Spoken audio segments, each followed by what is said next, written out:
What's your full name? Where were you born? And where did you live? Oh, Roy Meyer. I was born in Hackensack, New Jersey. I lived in Pagoda for 17 years. Then from Pagoda I went to Hackensack for 2 years. And from Hackensack I went to Bergenfield for 15 years. And then I been up in Hillsdale since '87. Okay. When did you go into the service? I went into the service in May of 1943. And what branch? And we're right directly into the US Navy Seabees. Okay. And what's the significance of Seabees? The Seabees is equivalent to the Army Engineers. Okay. We do all the construction on land for the Navy. We built pontoon barges that we'd back up to an LST. They'd unload the LST onto a barge and we'd take them into shore because we only drew 4 feet of water. Yeah, wow. What's So, an LST? an LST is a landing ship. The front doors open. Okay. They bring all the equipment, tanks and trucks and everything, put them on, and we take them off of there. Okay, where did you take boot camp? Or I took my boot camp at Camp Perry, Virginia. Okay. From Camp Perry, Virginia, went to Davisville, Rhode Island. From Davisville, Rhode Island, went to Pier 92. Pier 92, went to England. Pier 92, New York City? Yeah. Okay. Went to Dartmouth, England. We stayed in the Royal Naval College. And then we put our pontoon barges together there. And then coming up for D-Day, we had them all ready. We put them, they towed us across the English Channel and went to work. How old were you then? 17. 17.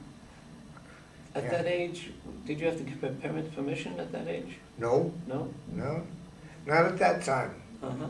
Now, if you went into the service now, you have to have permission. Right. But wartime, there was no ifs, ands, or buts. Yeah. They take it. About when did you cross the English Channel?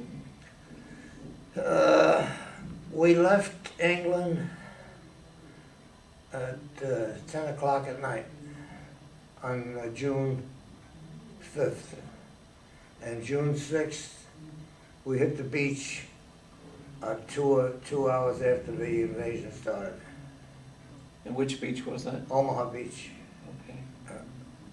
What do you remember about Omaha Beach?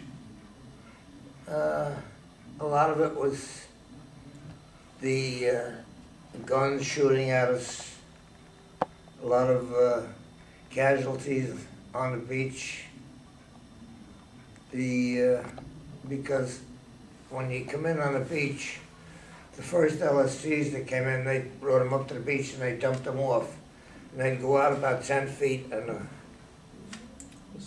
was there, instead of being a dry spot, it was a wet spot. And the water got to about 10 feet deep. And with a full pack and everything, forget it. I had no choice. Yeah. Then from there the Navy sunk ships in the water for Omaha Beach for a breakwater. They took all Liberty ships and they sunk them. And we lived on the Liberty ships till we got our camp built. As soon as we got the camp built, we moved up on top of the cliff and we lived up there. What made you become a Seabee, a construction battalion? I wanted to go in the Marines. But when I went to go in the Marines, they rejected me because I was colorblind. Okay. But as far as I'm concerned, they made the biggest mistake going. Because by me being colorblind, the camouflage that they put over everything, I don't see the camouflage. But I'll tell you what's underneath. Yeah. And the Seabees, oh sure, come on. So I went to Seabees. Yeah. How long were you in? So D-Day again was June 6, 1945. Mm-hmm. How long were you in that theater? I was in the European theater till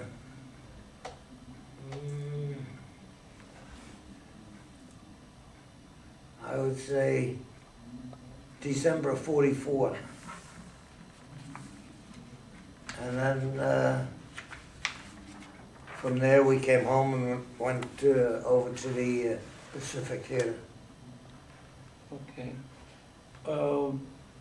Did you, obviously you saw combat in In France. the European and France.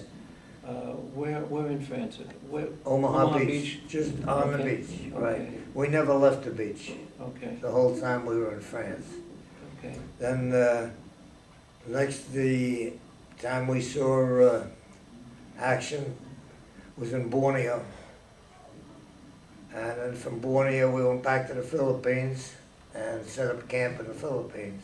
So you mentioned before that you were in the European theater. Yeah, Came back to the Panama Canal through the canal, and then went to. yeah. We stopped in New York City. Okay. Went home for 3 days. Okay.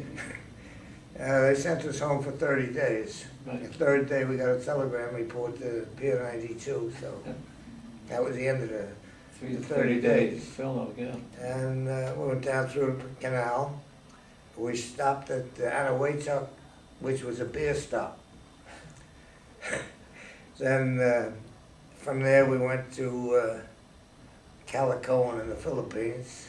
You know, we talked, didn't have something to do with the atomic bomb? Yeah, the island is no more. That's where they tested the atom bomb. Okay. But after they, used it during the war for Right. this, that, and everything, then they blew it out to test the bomb. Mm-hmm. Then we went from Anahuaytuck over to the Philippines. We stopped in Hawaii and then went to Anahuaytuck. And then we stopped in the Philippines and started building our camp, permanent camp. And then we worked from that camp.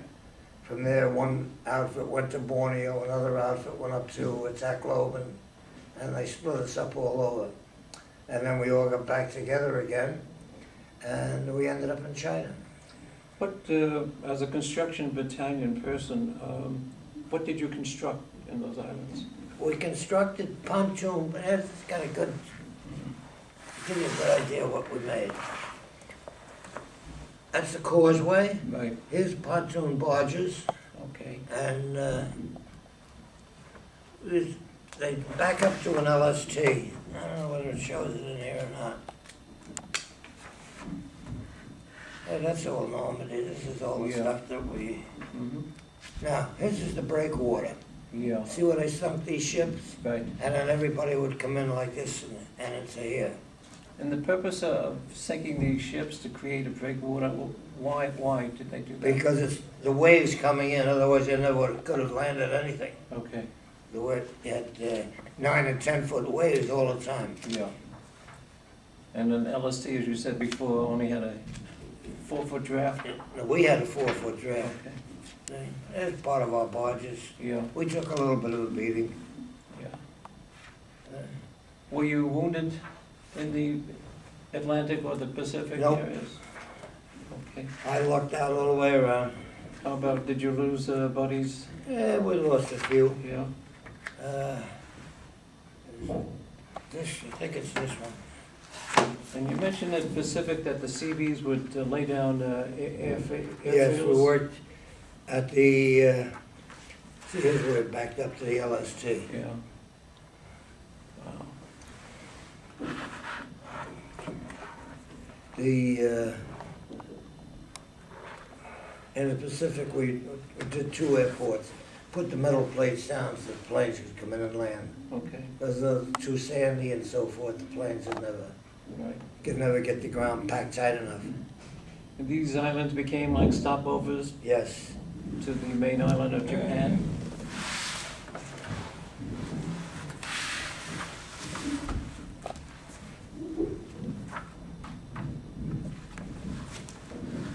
Hey, that's all part of it. Yeah.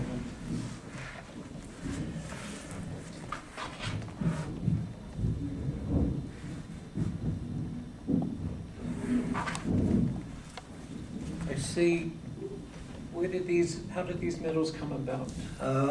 One is for European theater, Mm-hmm. one is for the American theater, one is the Pacific, one is Chinese, China, and one's for the Philippine Liberation. And the ribbon one is from Bergen County. Okay. That's quite a span of history there. Yeah, Yeah, this was recently awarded to you? yes. Yeah, That I only got last year. okay. Long time coming. Did you have, you were not wounded or didn't have any No. illnesses or anything? Nope. Yeah. And how about the equipment that the Seabees used? We had, I have to say, the equipment that we got was the best. We had bulldozers, we had cranes, we had anything we wanted, we got. Yeah. Sometimes it might take a little while to get, but anything we wanted, we got. With no questions asked. Then when we were in the Pacific, we ended up as a stevedore battalion. We'd unload all the ships and bring all the dry goods in and unload them on and they'd take it away in the trucks to wherever they had to go. Right. The, all of us that have been in the service, there were good times and bad times. Oh, yes. Do you remember some of the good times and? Oh, yeah, I can remember one especially good time. In the Philippines, when we were unloading all the ships and everything, we invited our officers to a party and gave them back all the booze that we got. They used to bring little bottles of liquor over, Yeah. and that was sent up to the officers' quarters. But we managed to get some and throw them a party, so little things like that. Yeah. How about unusual experiences while you were in the service? Not too many. I had one experience. My buddy and I, when we were in France, we decided to go to Paris. And the CEO said, nobody goes to Paris, it's not taken, you can't. So we went to Paris. And when we come back, when I went, I was bosun mate second class. When we come back, the commander, we went up for captain's mast. He said, All tenants has been canceled today. All tenants has been he canceled for said, today. where were you? Oh, we took a trip to Paris, sir. What did I, my orders were nobody goes. I said, well, Following students, we please come to figured- guidance. Dean Pertursky and Morgan Sacken to guidance. we figured we'd never have another chance to get here. So we went to Paris to see it. So in the morning, he'd look out the window and there were German troops in the city. Look out the next morning, it was American troops. That's that time I was going back and forth, Right. just before de Gaulle got in. So he said, oh, I'm glad to hear that, Seaman second class. Oh, wow. Broke me down 4 ranks. Yeah. But and then when I got out, I was back up to bosun mate second. I would have made cheap if I didn't go to Paris, but I'm not sorry, Yeah. because it was worth it to me. What made you go into the Navy? Why did you go Why into did the I go in? service? Not so much the Navy, Well, but the service. I went in because I felt it was my job to help out the country. Okay. So, And after service, what was your civilian life like? when I come out, I went to work in packet hamburgers in Hackensack behind the deli counter. And a friend of mine come up to me and he asked me, he said, how would you like to be a carpenter? I said, sure, why not? So I went down, I joined the union, and in the union 60-something years. I have no regrets. They did me very good and I did them very good. I wouldn't be surprised if you still have a card. Yeah, I do. Okay. I still carry it. Uh-huh.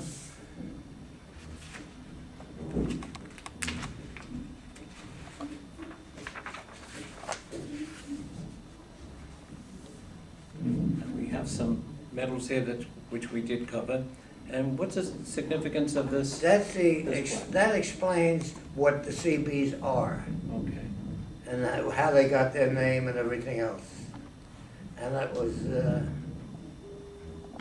Yeah, and I remember for my dad too, if you can see it, Rebecca, it's a B. It's a B with tools in one hand and guns in the other hand. Seabee meaning construction battalion, but that was the emblem of the Seabees, of which Roy was a member of. Maybe get Yeah. close up that in a Yeah. few minutes, okay? Did you bring back anything from the wars? Mementos, Me. the number one thing. Now, other than what I have here, these two books, one of the guys in our battalion printed these all up. And everybody that was in the battalion, we got the two books. You know, And like I say, I can't replace them. They've been in a couple of they're in a historical museum up in Park Ridge. that's good. They loaned them for a while, and, Right. but other than that, Well, any other last comments you might like to make? not really. I'm just glad that I could do what I did, and hey, and we still get together once in a while. Well, as one veteran to another, thank you for your service, Roy. Hey, We appreciate same it. to you. Thank you. Roy, if you explain the significance This is of one. in the Seabees, it was battalions, roughly 1,200 people in a battalion. And they started off at number 1, and I was in 3 ones, 111th US Navy Construction Battalion.